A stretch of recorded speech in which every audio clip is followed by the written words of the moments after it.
La semaine du 14 octobre dernier, on a organisé des ateliers de discussion et de collecte d'idées au centre de loisirs Jules Curie, au collège Marie de Villiers, à l'antenne jeunesse Clos Français et sur le terrain de pétanque André Blin. L'idée, c'était de prendre le temps de discuter un peu avec les habitants, de décrire le terrain, donc de décrire ce qu'on y trouve et ce qu'on y fait.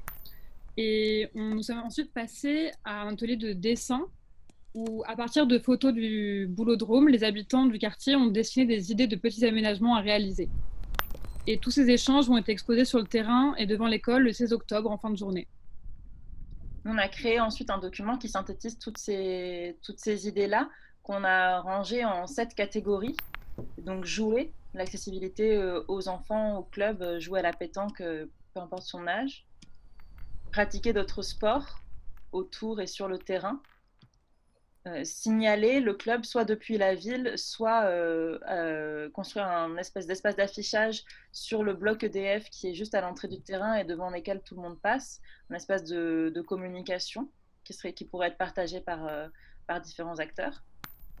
Se rassembler et fêter, c'est des idées qui sont surtout nées du festival Michelou qui est très important sur ce terrain-là.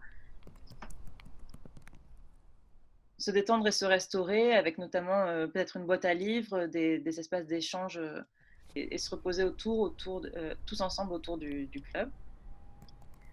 Végétaliser aussi l'espace avec soit des arbres, des fleurs et peut-être l'idée de créer un jardin partagé dans le petit espace qui est derrière le gymnase en fait, qui est pour l'instant une friche où il ne se passe rien. Et donc si c'est possible, créer une nouvelle association qui rassemblerait des joueurs, des habitants, des parents d'élèves, des enfants, l'école, pour venir végétaliser complètement cet espace-là.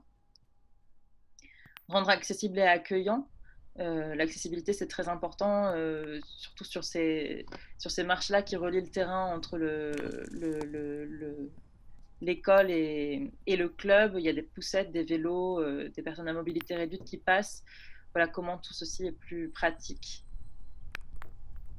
Nous, à partir de tous ces dessins-là, on est parti sur quelques pistes qu'on aurait envie de développer, qui seraient la fresque, le jardin partagé, l'idée d'une terrasse aussi, entre la buvette et le bloc EDF, des petits éléments comme la boîte à livres, des mangeurs à oiseaux, des bacs à plantation, des jeux qu'on pourrait construire ensemble, et la création d'un petit événement d'inauguration à la suite du chantier.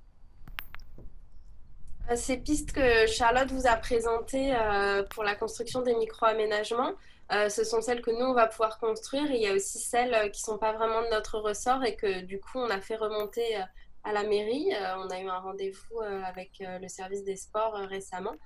Donc voilà, tout ce qui concerne les questions d'accessibilité, les questions d'éclairage, une partie de la signalisation, de la végétalisation, qu'on ne pourra pas faire nous-mêmes parce qu'il y a plein de normes. On les a fait remonter à la mairie. Si vous voulez être tenu au courant, participer aux prochains ateliers ou si vous avez des remarques sur le projet, n'hésitez pas à me contacter sur l'adresse mail qui s'affiche sur l'écran. À bientôt!